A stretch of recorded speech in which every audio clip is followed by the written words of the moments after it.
كنز الكرم مولى النعم هادي الأمم لشريعته الله الله الله الله الله الله الله الله الحمد للہ وسلام علی عبادہ الذین اصطفیٰ خصوصاً علی سید الرسل وخاتم الانبیاء وعلی آلہ الاتقیاء واصحاب الاسفیاء اما بعد فاعوذ باللہ من الشیطان الرجیم بسم اللہ الرحمن الرحیم قل فأتوا بعشر صور مثله مفتريات وادعوا من استطعتم من دون الله إن كنتم صادقين صدق الله مولانا العظيم.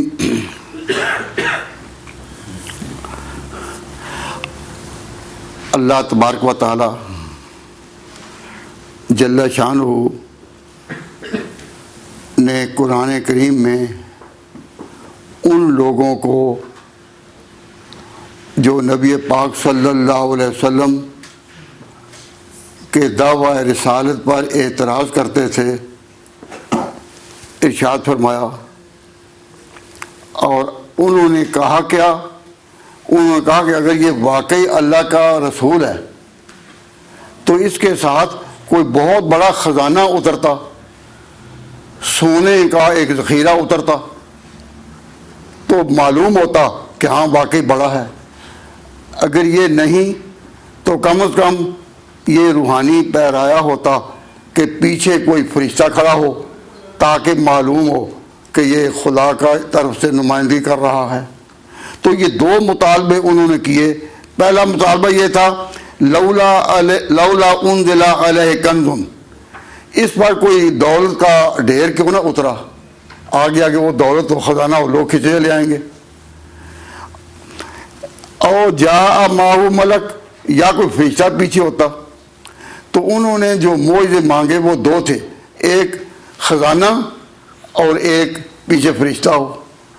اللہ تعالیٰ نے اس دو کے اس مقابلے میں تیسرا معجزہ پیش کر دیا کہ خزانے کی طلب کرنے والوں اور دولت کا انبار دیکھنے والوں، یہ تو ایک حصی معجزہ تم مانگ رہے ہو جو سامنے نظر آئے، اور پیچھے فرشتہ کھڑا ہو تو ایک روحانی معجزہ مانگ رہے ہو.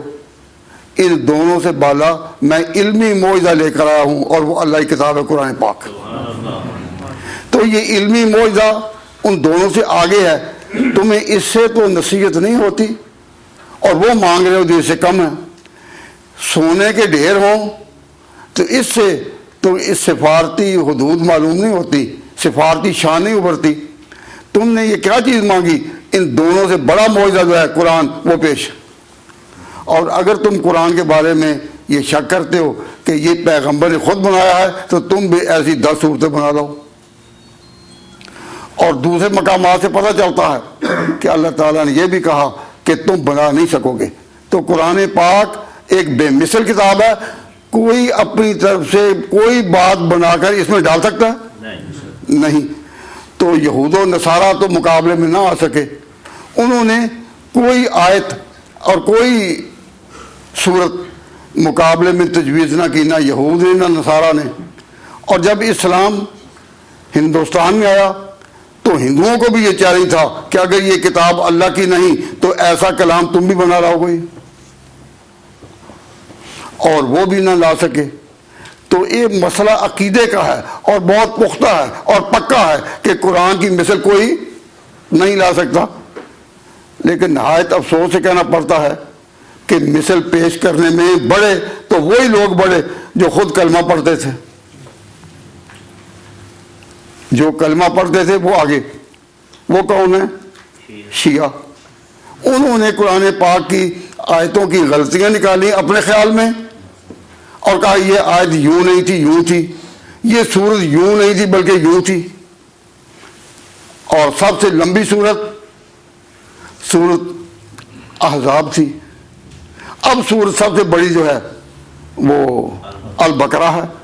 تو اب اگر یہ ایک لمحہ کے لیے تصور کیا جائے، یہ تصور کیا جائے، کہا تو نہ جائے کیونکہ کلمہ کفر کا نہیں کہا جا سکتا ایک لمحہ کے لیے بھی، لیکن اگر تصور کیا جائے کہ کوئی آیت اور کسی نے ڈال دی تو پھر وہ جو دعویٰ تھا خدا کا کہ مثل لاؤ، اور وہ آیت غلط اب تک اگر چلی آ رہی ہے تو خدا کا دعویٰ کنہوں نے توڑ دیا؟ انہوں نے جو خود کلمہ پڑھتے ہیں. نہایت افسوس کی بات ہے کہ وہ چیلنج جس کے مقابلے میں یہودی کوئی مثال نہ لا سکے، عیسائی کوئی مثال نہ لا سکے، کوئی دنیا کی اور قوم قرآن کے مقابلے میں کوئی اور دعویٰ کیا تو انہوں نے جو خود کلمہ کے نیاز مند تھے اور کہا کہ یہ آج یوں نہیں یوں ہے، تو جنہوں نے کہا یوں ہے تو وہ اپنے خیال کے مطابق تو مثل بنا لائے نا.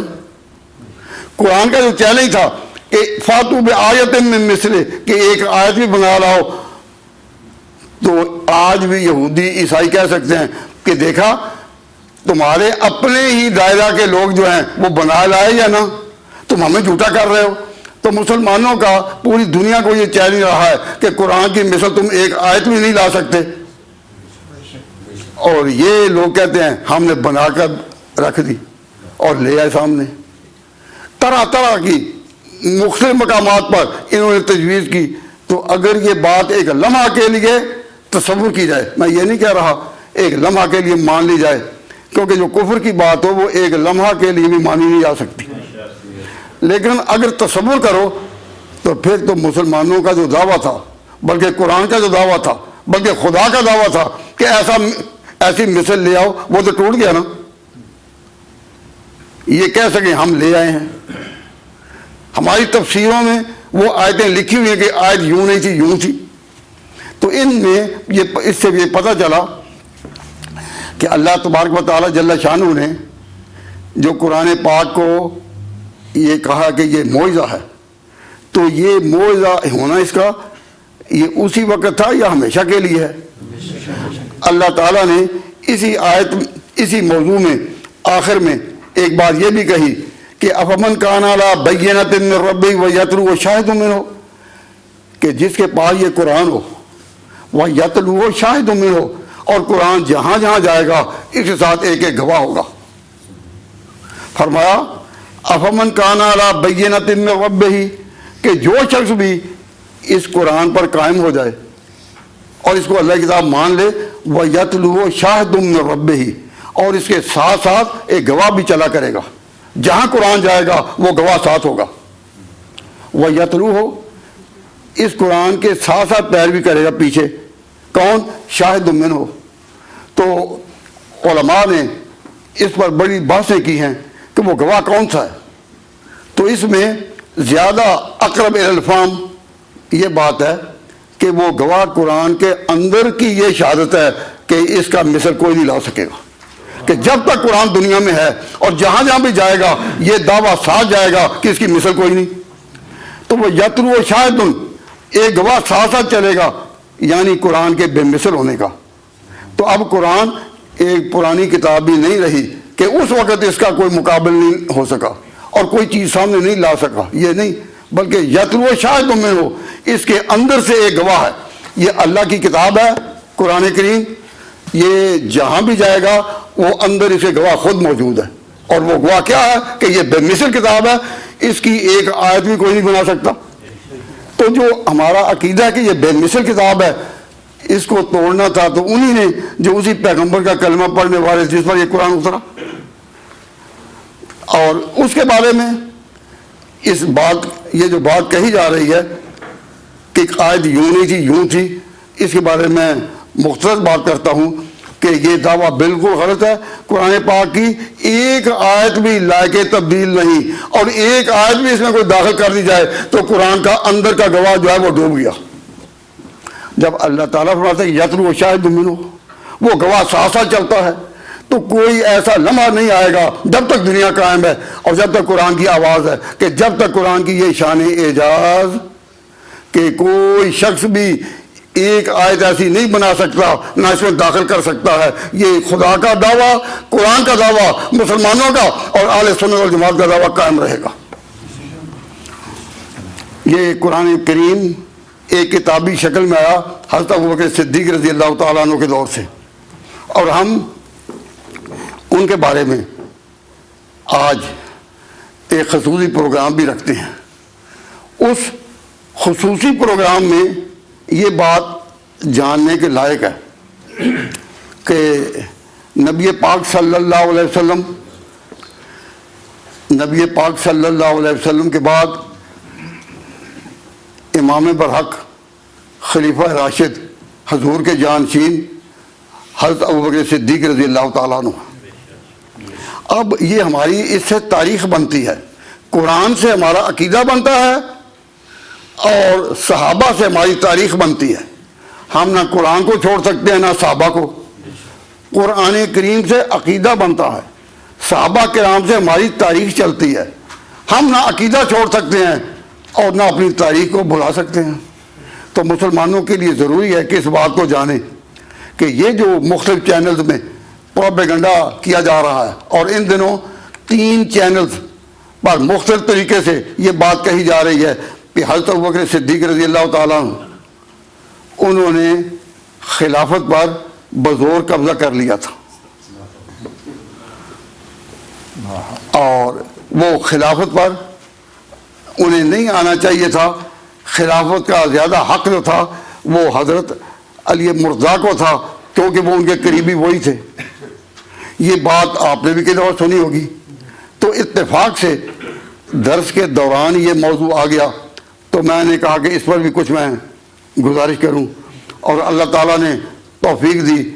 تو اس امید کے ساتھ کہ آپ اسے یاد رکھیں، اسے یاد رکھیں، اپنے دوستوں میں بھی، گھروں میں بھی، اپنے بچوں میں بھی، بھائیوں میں بھی اس کا گاہے گاہے تذکرہ کرتا رہیں.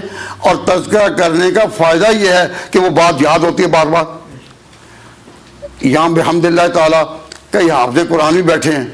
یہ قرآن کریم جنہوں نے حفظ کیا ہوا ہے، اگر یہ روز دور نہ کریں، روز دور نہ کریں اور یا منزل اپنی نہ پڑھیں بار بار، تو یاد رہے گا؟ وہ اگر قرآن یاد نہیں رہتا جب تک روز روز نہ کیا اور بار بار دور نہ کیا جائے تو قرآن والا بھی پھر یاد نہیں رہتا.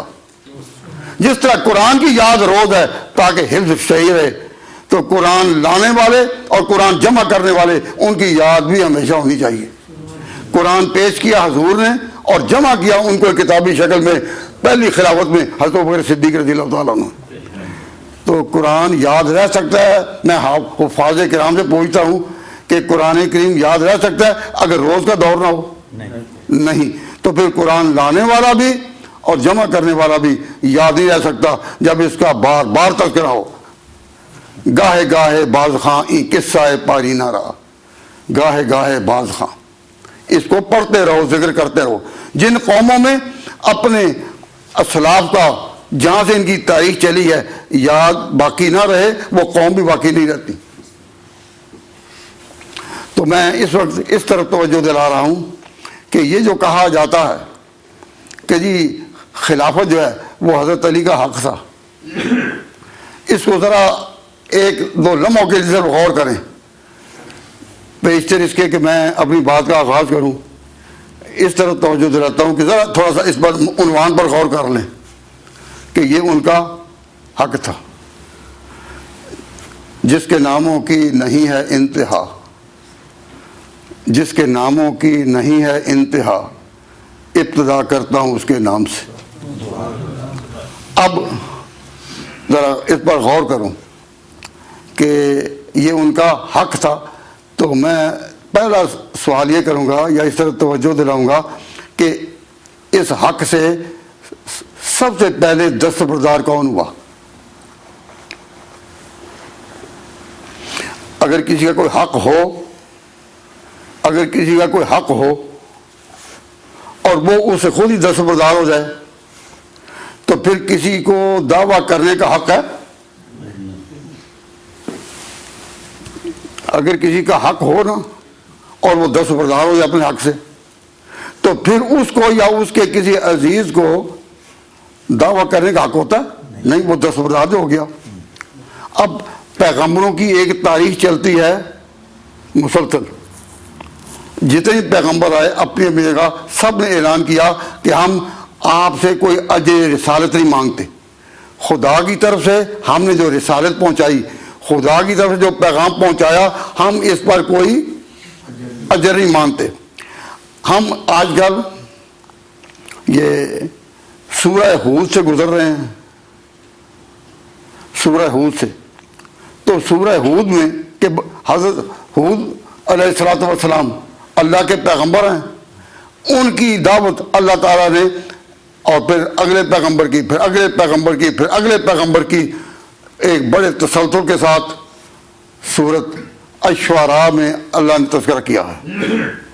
اب ساری آیات ایک ایک کر کے ہم پڑھیں، وہ تو میں نمونے کے طور پر ایک آیت پڑھ دیتا ہوں، جس سے پتہ چلے گا کہ اس عنوان کی آیتیں جو ہیں وہ موجود ہیں۔ مثلا اللہ تبارک و تعالیٰ جل شانہ نے ارشاد فرمایا، یہ سورۃ الشعراء، اللہ تعالیٰ فرماتے ہیں اذ قال لهم اخوهم ہود، جب ہود آئے پیغمبر اپنے اعلان کرنے کے لیے تو ان کی قوم نے کہا، اذ قال لهم اخوهم، ان کے بھائی نے کہا، وہ بھائی کون تھا؟ ہود۔ ہود چونکہ اسی قوم میں سے تھا، ہود اسی قوم میں سے تھے حضرت ہود علیہ السلام، تو ان اذ قال لهم، حضرت ہود نے کہا کن کو؟ اخوہم، ان کے بھائی نے، وہ بھائی کون تھا؟ ہود۔ اب آپ بتائیں کہ بھائی میں کہہ رہا ہوں یا قرآن میں ہے؟ کہ ایک بڑی قوم تھی، ایک بڑی قوم تھی، اور قوم عاد، اس نے ایک پیغمبر کو یعنی ہود کو جھٹلایا، سمجھو کہ سب کو جھٹلایا، کیونکہ ایک پیغمبر کی تقریب سب کی تقریب ہے، یہ نہیں کہ وہ اپنوں کو مانتے تھے، نہ۔ اللہ تعالیٰ فرماتے ہیں کذبت عاد المرسلین، قوم عاد نے پیغمبروں کو جھٹلایا، تو جھٹلایا کس کو تھا؟ ہود کو۔ تو اس سے پتہ چلا کہ ایک پیغمبر کی تقریب اور سب کی برابر ہے۔ اگر کوئی شخص سب پیغمبروں کو مانے ایک کو نہیں تو وہ مسلمان نہیں۔ اذ قال لهم اخوهم ہود، جب ان کے بھائی نے کہا، تو بھائی کا لفظ کس کا ہے؟ کہو قرآن کا۔ اب ہم اس کو بیان کریں تو ہمارے خلاف یہ پروپیگنڈا ہو کہ جی پیغمبروں کو بھائی مانتے، بھائی کہہ دیا، بھائی کہہ دیا، اور جاہل لوگ جو ہیں وہ پھر اس بات کو لے اٹھتے ہیں کہ جی اکیڈمی والے تو کہتے ہیں پیغمبر کا درجہ بھائی کا ہے۔ بھائی بات کو بگاڑنا یہ تو بہتر نہیں، اللہ کو پسند نہیں، یہ بات کا بگاڑ ہے یا اثر یا صحیح ہے کوئی؟ میں گزارش کر رہا ہوں کہ آپ کے سامنے قرآن کریم ہے، میں سورۃ الشعراء کی آیت پڑھ رہا ہوں، تو اللہ تعالیٰ فرماتے ہیں اذ قال لهم اخوهم ہود، جب قوم عاد کے لوگوں نے کہ بڑے بھائی نے، بڑا میں نے کہہ دیا تھا تعظیم کے لیے، قرآن میں اتنا ہی ہے اخوہم، ان کے بھائی نے، ہود نے، الا تتقون، کیا تم خدا سے ڈرتے نہیں؟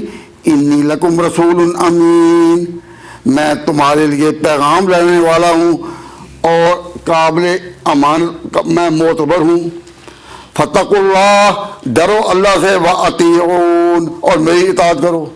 آگے دوسرے پیغمبر کا ذکر، وہ کہتا ہے جب انہوں نے کہا ان کو کہ میں خدا کی طرف سے پیغمبر ہوں، اور ان کے بھائی نے کہا، تو پیغمبر کو بھائی قرآن نے کہا، تو علماء جب اس کا ترجمہ کریں گے تو آگے ترجمہ تو کرنا پڑے گا، لیکن ان لوگوں کے اس ظلم کا کیا کہیں؟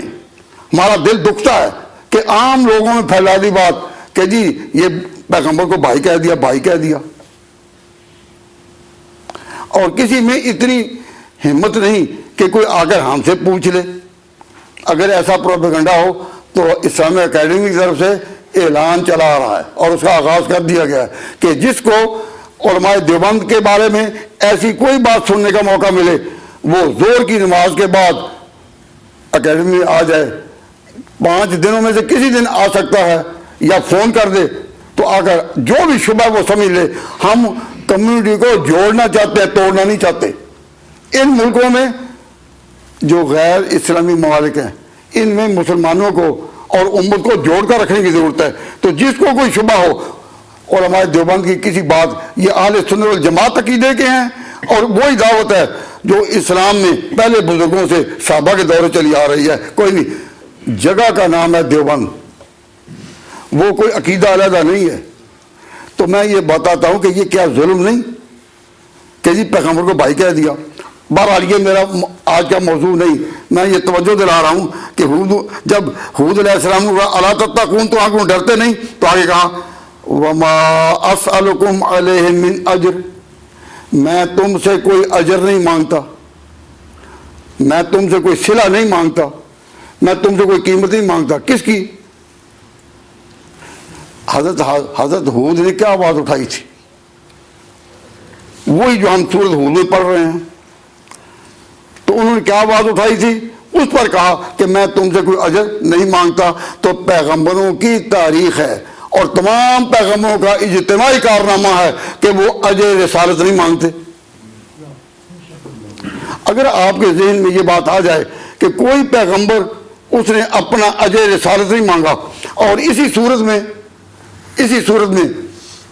5-6 مقامات پر مختلف پیغمبروں کا نام لے لے کر ہم لا اسألکم علیہ اجر, میں تم سے کوئی اجر نہیں مانگتا, تو ہر پیغمبر تو کہے میں اجر نہیں مانگتا. تو اس کا معنی یہ کہ پیغمبروں نے خدمت تو بہت کی, اللہ کا پیغام پہنچایا, لیکن اس کا کوئی اجر ہو اس سے وہ دستبردار ہو گئے. جب کہا میں اجر نہیں مانگتا, حود علیہ السلام نے کہا, تو وہ اس سے دستبردار نہیں ہوئے, دستبردار ہو گئے. اور جب ہر پیغمبر دستبردار ہوتا رہا تو پھر اگر کسی کے کان میں کوئی یہ بات کہہ دے کہ حضور کے لیے اجر لینا تھا, بھائی کس طرح کہ حضور نے اپنی وفات سے پہلے معاذ اللہ یہ بات غلط ہے, حضرت علی کو اپنا جانشین نامزد کر دیا. کیوں؟ یہ قریبی تھے. تو اگر یہ بات ہو, ہے تو نہیں, اگر یہ بات قریبی ہو تو پھر اجر لے لیا جائے رسالت کا یا نہیں؟ اگر پیغمبر نے خدا کے نام کی آواز دی اور دعوت دی, خدا کی باتیں پہنچائیں, خدا کا قرآن پہنچایا, اور جانے سے پہلے کہہ دیا کہ میرے بھائی یا داماد کو تم نے اپنا سربراہ بنایا, تو اجر لے لیا یا نا؟ اور پیغمبرانہ تاریخ کا اجتماعی کارنامہ ہے کہ ہر ایک پیغمبر جب آیا تو اس نے خدا کے نام کی آواز دی اور کہا لا اسألکم علیہ اجر, میں کوئی اجر نہیں مانگتا. تو اب حود علیہ السلام تو اجر نہ مانگیں, شعیب علیہ السلام تو اجر نہ مانگیں, نوح علیہ السلام تو اجر نہ مانگیں, تو خاتم النبیین جو تمام انبیاء کے سرتاج ہیں, خاتم النبیین ہیں, رحمت اللہ علیہ, انہوں نے اجر مانگنا تھا. انتہائی صدمے کی بات ہے کہ جس نبی کی یہ شان تھی, سب نبیوں کی شان ہے کہ انہوں نے اجر نہیں مانگا. اور یہ جو الفاظ ہیں وما اسألکم علیہ من اجر, میں کوئی اجر نہیں مانگتا. کن سے؟ میں کوئی اجر نہیں مانگتا. کن سے؟ لوگوں سے. لیکن ان اجر, میرا اجر جو ہے نہیں مگر اللہ رب, ان اجر الا علی رب العالمین, رب العالمین مجھے اجر دے گا. تو وہ اجر کا انکار نہیں, اجر کا انکار نہیں, اجر مانگنے سے انکار ہے. یہ جو خبر دی گئی کہ ان اجر یا میرا اجر جو ہے وہ اللہ پر ہے, اللہ مجھے اجر دے گا, تو اجر سے دستبردار نہیں, اجر مانگنے سے کہ ان کو کہو قوم کو. یہ بات اگر ذہن میں آ گئی تو پھر حیرت ہوتی ہے کہ جو لوگ کہتے ہیں جی حق ان کا, وہ قریبی ہیں, بیٹا ہوتا تو بیٹے کا حق تھا, بیٹا نہیں تو داماد کا حق ہے. اللہ کے بندوں, اللہ نے سمجھ دی ہے استعمال کرنے کے لیے, اتنی بے سمجھی کی بات. جب کہا جائے کہ اور تو پیغمبر اپنا اجر مانگ نہیں رہے لیکن خاتم النبیین نے اجر مانگ لیا. کہاں مانگا؟ غدیر خم پر, ایک تالاب کے کنارے. حجۃ الوداع سے واپس آ رہے تھے تو ایک تالاب کے کنارے آپ نے حضرت علی کو جانشین کہا اور کہا من کنت مولا ہو فعلی مولا ہو, جس کا مولا میں اس کا مولا علی. اجر مانگ لیا. قطع نظر اس کے کہ روایت کیا کہتی ہے, قطع نظر اس کے کہ وہ واقعہ کیا تھا. آپ اپنے طور پر سوچیں کہ اتنی بات آپ مانتے ہیں کہ خاتم النبیین اجر مانگ لے. حضور نے اللہ کے نام پر جو دین پیش کیا, اللہ کے نام پر جو دین پیش کیا, اس میں ایک مسئلہ یہ تھا کہ صدقہ دینا بڑی فضیلت ہے. یہ مسئلہ تھا یا نہیں؟ یا زکوٰۃ فرض ہے, یا روزوں کے بعد صدقۃ الفطر واجب ہے. تو جس پیغمبر کے دین میں یہ تھا کہ صدقہ, تو صدقہ کن کو دیا جائے گا؟ اللہ کے بندو ذرا تھوڑا سا غور کرو, صدقہ کن کو دیا جاتا ہے؟ غریبوں کو. زکوٰۃ ہو تو مستحقین کو, صدقۃ الفطر ہو تو وہ مستحقین کو, اور ویسے صدقات نفلی ہوں تو زیادہ کوشش یہی کی جائے کہ مستحقین کو. تو کن کو دیا جاتا ہے؟ تو اللہ کے بندو سوچو, جس پیغمبر نے کہا ہو کہ میری امت کے غریبوں کو تو صدقات دو, زکوٰۃ دو, لیکن میرے خاندان کے لیے وہ بھی جائز نہیں. قربان جائیں اس کی اس بے لوث خدمت پر کہ جسے اتنا اجر بھی نہیں مانگا جو غربت کی وجہ سے اور مسکینی کی وجہ سے ہر انسان کا حق تھا. آپ نے یہ مسئلہ کوئی پہلی دفعہ نہیں سنا, بارہا سنا ہوگا کہ حضور نے اپنے خاندان کے لیے اس کو ناجائز ٹھہرایا. نبی پاک صلی اللہ علیہ وسلم کے بیٹے حضرت سیدنا حسن, جو حقیقت میں ان کے نواسے تھے لیکن بیٹے کی طرح آپ ان سے پیار کرتے تھے, حضور کے پاس بیٹھے تھے کہ ایک شخص آیا اور اس نے محبت کے ساتھ ایک بچے کو ایک کھجور پیش کر دی. وہ مال لایا تھا صدقے کا حضور کی خدمت میں کہ حضور اس کو مستحقین پر لوٹا دیں گے یا مستحقین کو دے دیں گے. تو ایک بچہ پاس بیٹھا ان کا بیٹا, اور انہوں نے پکڑ کر منہ میں ڈال لیا. تو حضرت صلی اللہ علیہ وسلم نے وہ کھجور اس کے منہ میں ڈالی نکلوائی اور کہا کہ کیا بیٹا تمہیں پتہ نہیں کہ میری اولاد کے لیے جائز نہیں؟ تو جس پیغمبر کی بے لوث خدمات یہ ہوں کہ چھوٹے معصوم بچے کے گلے میں بھی وہ کھجور کا نہ آنے دے, تو وہ اپنی رسالت پر اجر مانگے گا. اب حق ہر غریب کا حق ہے یا نہیں کہ اس کی مدد کی جائے, لیکن حضور نے جو کہا کہ میرے خاندان کی نہ, وہ کس لیے کہا تاکہ کوئی پروپیگنڈا نہ کرے کہ دیکھا نا اس پیغمبر نے جو خدا کا نام لیا کہ میں اس کی آواز دے رہا ہوں, اس کی بات پہنچا رہا ہوں, دیکھا نا اپنا گھر پال رہا ہے یا نہیں, بچوں کو کھلا رہا ہے یا نہیں, بچوں کو صدقہ دے رہا ہے یا نہیں. نبی پاک صلی اللہ علیہ وسلم نے کہا کہ لا اسألکم علیہ من اجر, میں کوئی اجر نہیں مانگتا. تو ہمارا عقیدہ ہونا چاہیے حضور نے اجر نہیں مانگا, اور یہ کہنا کہ نہیں غدیر خم پر آپ نے اعلان کیا کہ میرے بعد میرا جانشین میرا داماد ہوگا یا میرا چچا بھائی ہوگا, اور تم نے آئندہ اپنا بڑا ماننا ہے تو انہی کو ماننا ہے. تو میں کہتا ہوں کہ اس کو ذرا مجموعی طور پر سوچیں تو اس کا نام آخر میں کیا ہوگا؟ اجر رسالت. کہ جو اللہ تعالیٰ نے ان کو رسالت کی شان دی تو پھر اجر کسی نہ کسی طریقے سے مانگ لیا یا نا. اگر ہم اس کو اس طرح بیان کریں کہ حضور نے حضرت حسن کے منہ سے وہ کھجور نکلوائی, تو کئی لوگ کہہ دیتے ہیں ہو جی حضرت حسن کی بے ادبی کر دی, کیا ان کو علم نہیں تھا؟ کیا ان کو علم نہیں تھا؟ بھائی علم بتانے سے ہی آتا ہے نا, اور جب تک عملی طور پر نمونہ سامنے نہ آ جائے عام لوگوں کو سمجھ بھی نہیں آتی.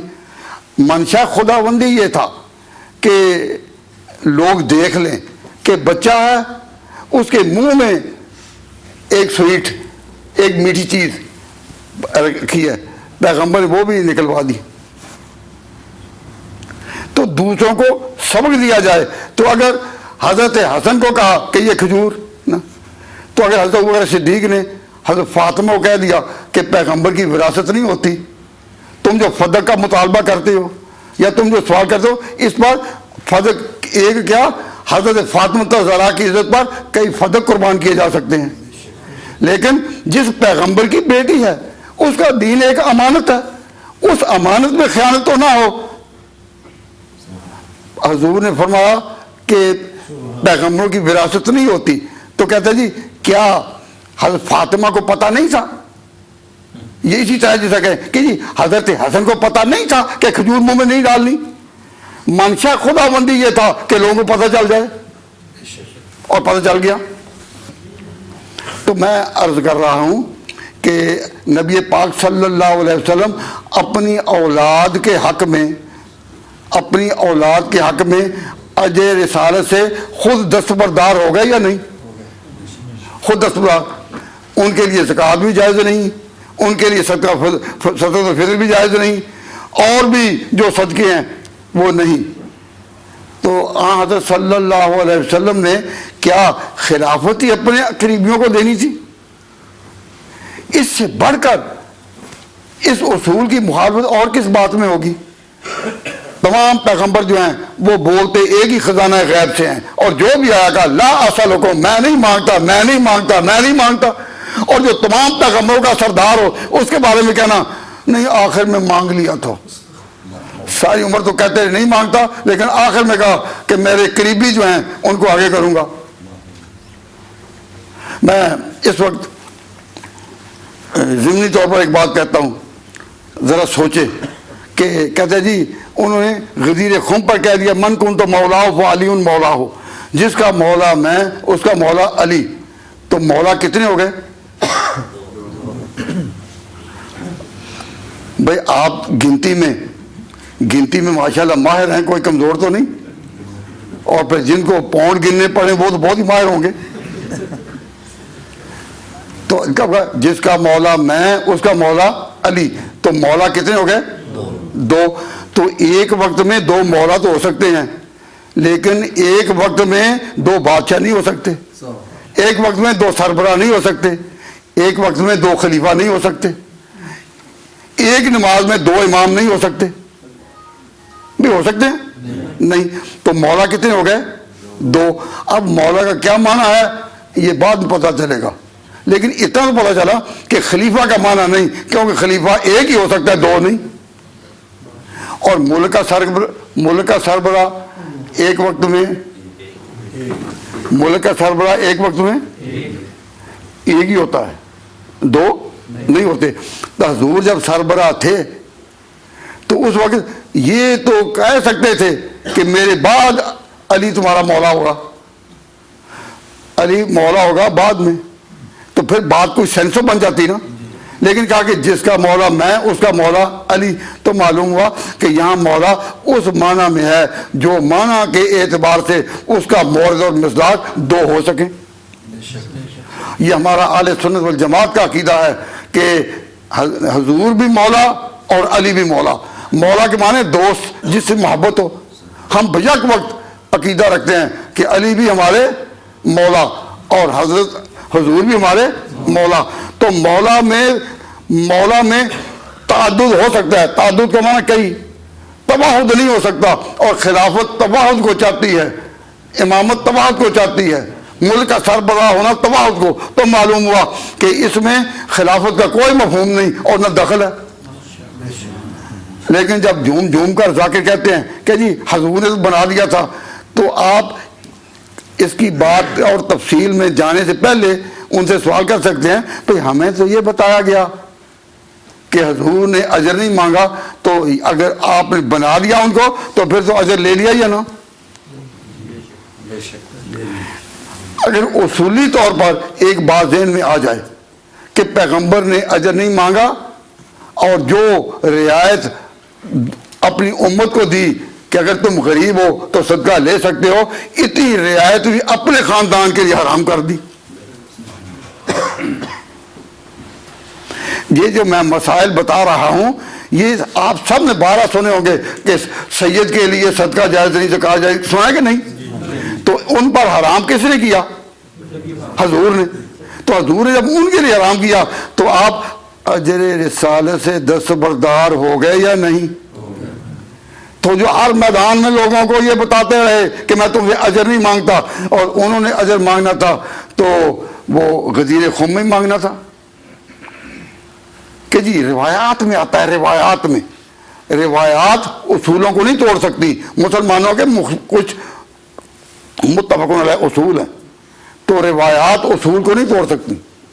ہمارے نبی پاک کی بارے میں یہ کہ آپ سب سے اعلیٰ نبی ہیں، یہ ہماری بنیاد ہے، اس کے لیے بحث کی ضرورت نہیں. اور تمام پیغمبروں سے اعلیٰ ہیں، یہ بھی ہمارا عقیدہ ہے. اور ہمارے نبی پاک صرف نبی الامہ ہی نہیں، وہ نبی الانبیاء بھی ہیں. اس امت کے ہی نبی نہیں بلکہ نبیوں کے بھی نبی ہیں.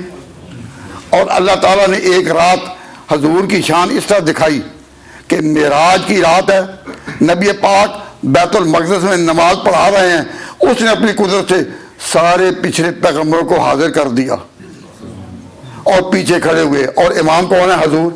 تو معلوم ہوا کہ سب سے اعلیٰ، سب سے برتر اور سب سے اولا اور سب سے اوپر کی شان والا ہمارا نبی ہے. اور یہ جو تمام پیغمبروں کی یہ تاریخ ہے، سورۃ الشعراء میں دیکھو 5-6 مقامات پر ایک ایک پیغمبر کا نام لے کر میں اجر نہیں مانگتا، میں اجر نہیں مانگتا. اتنا ظلم اور زیادتی کہ جی ساری عمر تو اجر نہیں مانگا، لیکن آخر میں غدیر خم میں اعلان کر دیا. کوئی اعلان کب کیا؟ اعلان کب کیا کہ جی حجۃ الوداع جب ہو چکا تھا اور آپ حجۃ الوداع سے واپس آ رہے تھے، جب حج سے فارغ ہوئے تو ہر علاقے کے لوگ اپنے اپنے علاقے کی طرف گئے، اپنے اپنے ملکوں کی طرف گئے. تو حضور نے کدھر آنا تھا؟ مدینہ کی طرف. حج کے بعد ہر کوئی اپنے اپنے بلاد میں گیا، تو حضور نے کدھر آنا تھا؟ مدینہ کی طرف. تو جب مدینے میں آ رہے تھے تو رستے میں ایک مقام تھا جس کو کہتے ہیں غدیر خم، اس پر حضور نے اعلان کیا تھا کہ جس کا مولا میں، اس کا مولا علی.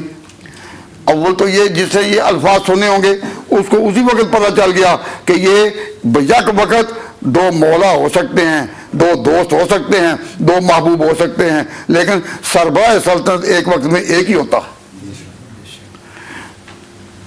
تو مولا کا کچھ معنی کرو لیکن سربراہ نہیں کر سکتے، خلیفہ نہیں کر سکتے، جانشین نہیں کر سکتے. تو آپ نے جو فرمایا، تو ہم نے ایک دفعہ ان سے پوچھا کہ سب سے بڑا اجتماع کہاں تھا؟ حجۃ الوداع کے موقع پر عرفات میں. عرفات میں 1 لاکھ سے زیادہ پاک انسانوں کا اجتماع تھا، قدوسیوں کا ٹھاٹھے مارتا ہوا سمندر تھا. تو اگر آپ نے جانشینی کا اعلان کرنا تھا تو وہاں کرنا تھا یا رستے میں؟ رستے میں، جہاں صرف مدینہ کے لوگ آ رہے تھے اور باقی مسلمان اپنے اپنے ملکوں میں پہنچ گئے یا جا رہے تھے. آپ خود عقل سے کام لیں. وہ بھی کوئی عقیدہ ہے کہ آپ کو سمجھ ہی نہ آ سکے؟ میں تو اس پر غور کرتا کرتا جو ہے اس عمر کو پہنچ گیا. میری تصور میں بھی یہ بات نہیں کہ اتنا بڑا اعلان ہو جانشینی کا اور وہ عرفات میں نہ ہو، یہاں ہو. تو جب ابھی ہم نے ان سے یہ سوال کیا تو وہ جواب دیتے ہیں کہ جی حضور اپنی مرضی سے نہیں کرتے تھے، وہ تو خدا کے کہنے پر ہی کیا نا. جب کوئی جواب نہ آ سکے تو بالبات خدا پر، کہ خدا کے کہنے پر ہی کیا نا. میں نے کہا اب تم نے جو بات کہی ہے اس میں کچھ سمجھ آ رہی ہے. کس طرح؟ کہ جب حضور عرفات کے میدان میں تھے، کیا تاریخ تھی اس دن؟ ذوالحج کا.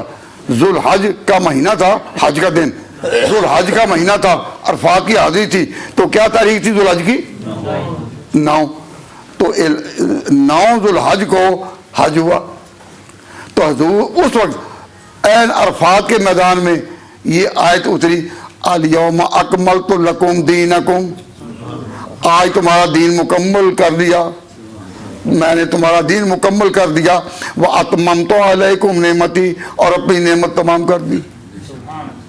تو یہ اعلان کب ہوا؟ کہو 9 ذوالحج کو. اور اللہ نے دین کا عمل کب کیا؟ 9 کو. تو جب رستے میں غدیر خم پر آپ نے اعلان کیا من کن تو مولا فعلی مولا ہو، تو تاریخ کیا تھی؟ 17 ذوالحج کی 17 تاریخ تھی کہ جی علی کی ولایت کا اعلان کیا. ہم نے کہا اچھا بھائی تمہاری یہ بات اگر مان بھی لی جائے تو تم علی کی ولایت مان لو. ایک منٹ، آپ علی کی ولایت مان لو، تم جو کہتے ہو خلیفہ، چلو خلیفہ ہی مان لو، لیکن پھر یہ مانو کہ یہ دین کی بنیاد نہیں، کیونکہ دین مکمل ہوا ہے 9 کو. تو جو 9 کے بعد بات آ رہی ہے وہ انتظامی تو ہو سکتی ہے لیکن اصول دین میں سے نہیں. اور نہیں ہم تو امامت کو اصول دین میں سے مانتے ہیں، ہم تو علی کی ولایت کو اصول دین میں سے مانتے ہیں. ہم نے کہا اگر اس کو اصول دین میں مانتے ہو تو پھر 9 سے پہلے ہونے چاہیے، کیونکہ دین مکمل ہوا 9 تاریخ کو. اور اگر 9 کے بعد ہوا پھر تم لاکھ مانو، لیکن مانو کہ خلافت اسلام میں ایک انتظامی مسئلہ ہے. یہ کوئی عقیدے کی بات نہیں، کوئی بنیادی بات نہیں، یہ انتظامی مسئلہ ہے.